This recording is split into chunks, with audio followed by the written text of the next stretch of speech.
Welcome to Warblog. I haven't finished this Stereobilisk front sight yet.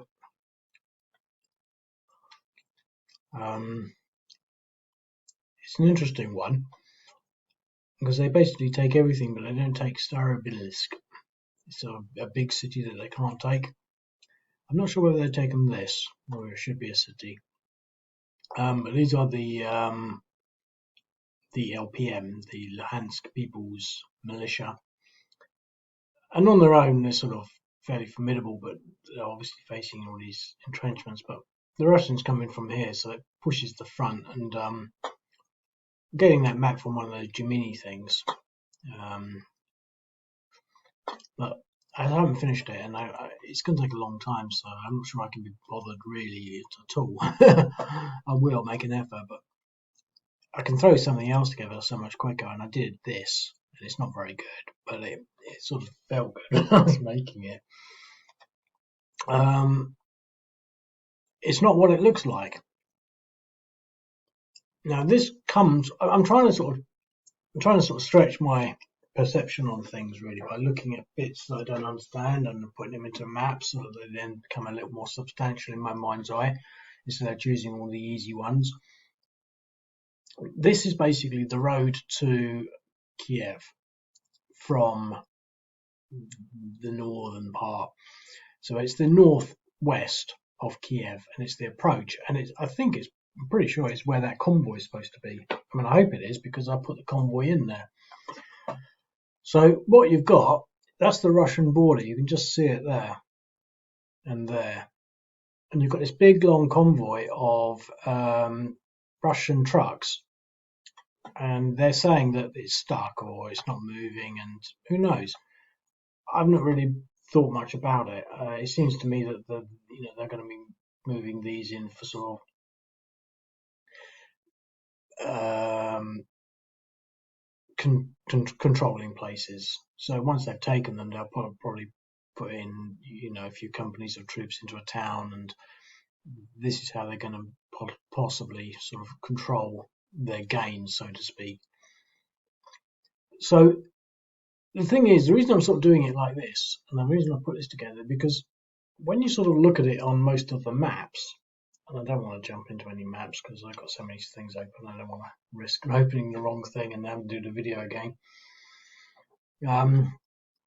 But they give the impression that they've driven down to take Kiev out, and then suddenly they've stopped because of the fierce defense of Kiev. And that's all. It all seems to me to be just sort of rhetoric, and they don't want to go into Kiev because it's dangerous. Street to street fighting is always going to be difficult, and I think one of the things that I've forgot in one of the last videos I did, but since come back to my mind, is Grozny. I mean, they did the same thing in Grozny, and Grozny held out for 6 weeks, and they just basically flattened it. But they surrounded it, and they had 3 layers of defense. And basically, the defenders fled under peculiar circumstances because they shouldn't really have been able to flee, but they fled when they ran out of ammunition. So, and a lot of this sort of stuff about the brave defenders of all these Ukrainian places, it's just like in Yemen and all these other places. You don't make anti-tank weapons out of matchsticks. Someone's got to supply you these things. So they're holed up in Kiev, and they don't want to commit ground forces into there because obviously they're going to suffer much bigger losses, and I don't think they really want to take Kiev. I've never said that, but I think they're putting pressure on it and surrounding it, and that's all by the by. The point is, it gives you the impression that they've sort of driven towards Kiev, and they've stopped because Kiev is under a defense. But what none of these sort of things represent is the western flank and the pressure that must be on the western flank. So what I've got here is this map, which is sort of one of the ones I was alluding to, and you can see this is the section that I picked out. So I looked at this and I thought, I'll do this. So you can just about see the Russian border, and it sort of comes down to about there. So what you've got here, if you look closely, because I can't get much closer than that, there's a little blue line. So there's one front there held by a mechanized unit and one front there, but there's pressure here. Now the difference between pressure here and say there, well, this is probably a supply route, but probably not a safe supply route. I mean, that is pretty much surrounded because that's Kiev, sort of there. So they're probably still surrounded. They're probably still supplying Kiev, but that's all irrelevant as well. This is a front here. That's what I'm trying to get to. Just here is a front with all this, all the Western Kiev, all the Western Ukraine to supply. And these look ominous. But so they're going to be given supplies and supplies and supplies, and so you think, well, they haven't just come down here and stopped. They've got to defend on this flank, and they're talking about this sort of massive long convoy, and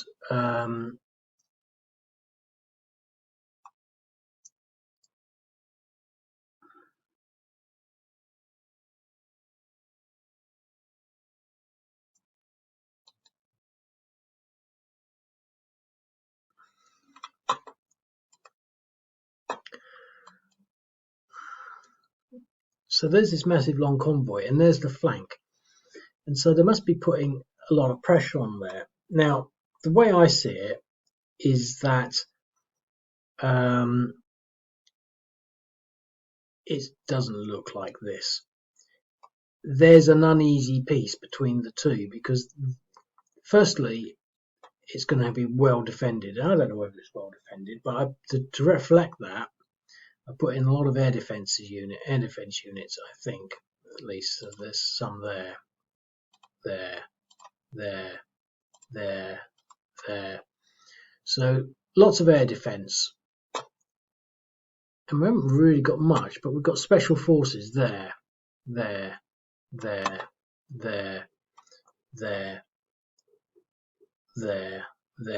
put special forces all along the front line because they're pretty tough.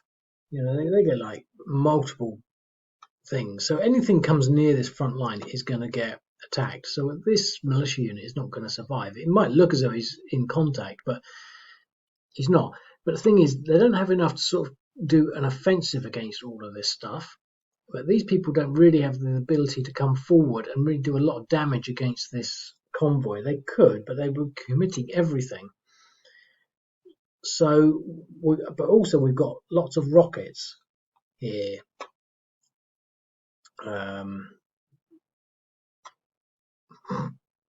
Yeah, there, and there. So we've got rockets, and these 8 range 1, 2, 3, 4, 5, 6, 7, 8. They can reach quite a lot. 1, 2, 3, 4, 5, 6, 7, 8. So they can reach quite a lot. So there's going to be a natural buffer ground between what this line and the defensive capabilities of the Russian on this side. But they've got rockets, but they've got shorter range rockets. 1, 2, 3, 4, 5, 6. It's just out of range. I didn't do it deliberately, but they've also got a lot of this anti-tank stuff. A lot of it. Now the thing is, you can't just move this anti-tank stuff up and then just sort of like start attacking things, because what will happen is, as soon as the Russians get their turn, everything will be wiped out because they're only 1-1 units. So it's not really to be played. But I was thinking, if you did play it, you would have to do it on the grounds that you were not going to move any of the motorized units. So all you'd have are a couple of mechanized units, your special forces, your rockets, but more particularly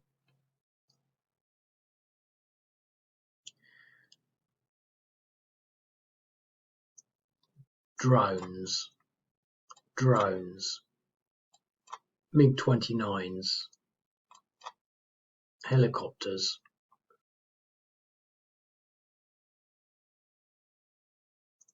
So lots of air power. But the thing is, again, you probably wouldn't want to lose all of that, because I imagine that the reason they're not being touched is because it's got so much, it's got everything protecting it. So, but the Ukrainians have drones, lots of anti-tank. They've got lots of air defense. So the Russians don't really want to commit anything against this air defense. And they've got drones, but the Ukrainians probably don't want to lose their drones against the Russian air defense. And this happens in quite a few of the other scenarios where you've got both sides have plenty of air power, but no one wants to lose it.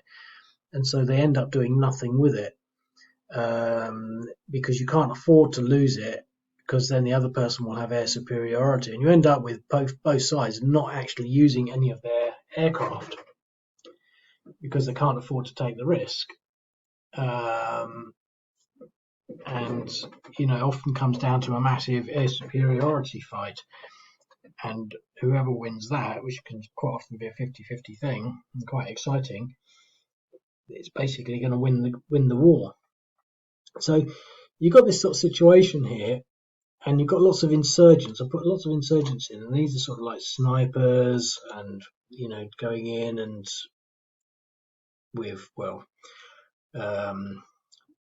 blowing things up, special attacks, but they can only do them sort of once every 5 turns. They have to recover, and they're a pain. So you've got a lot of Ukrainian units here. So I imagine that this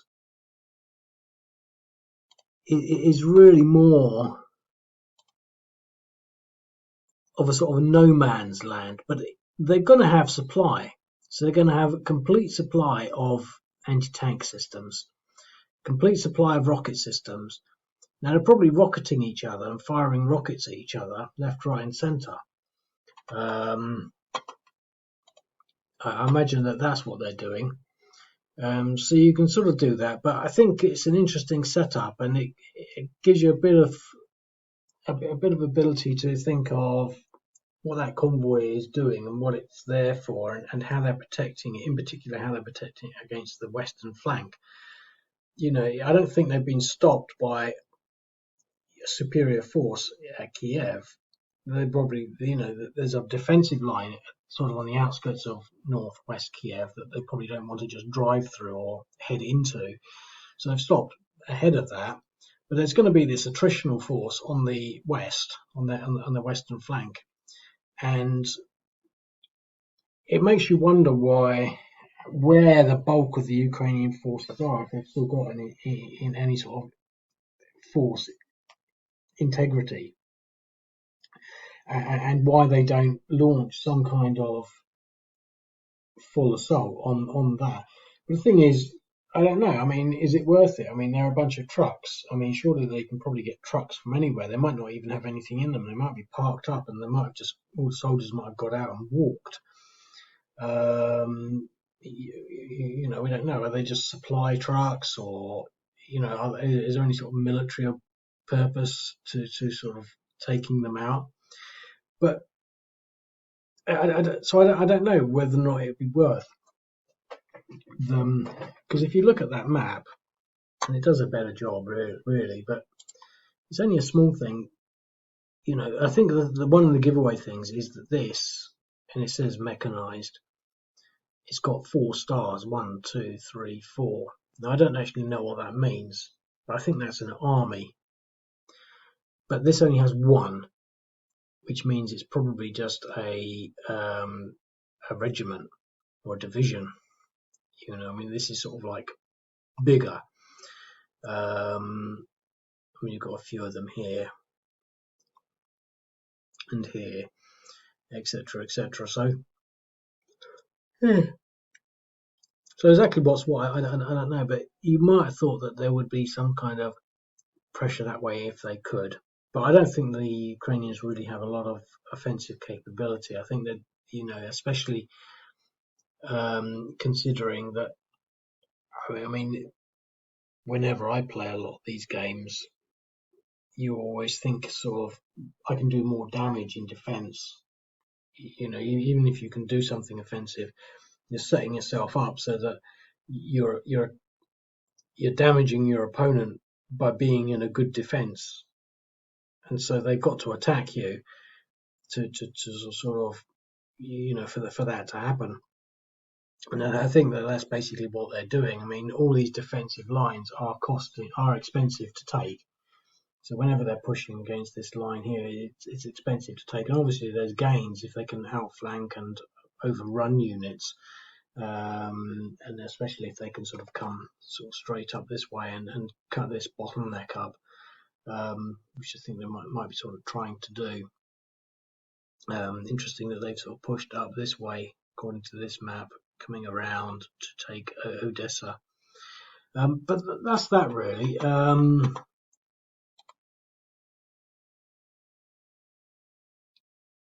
I don't have much more to say on that. Cheerio.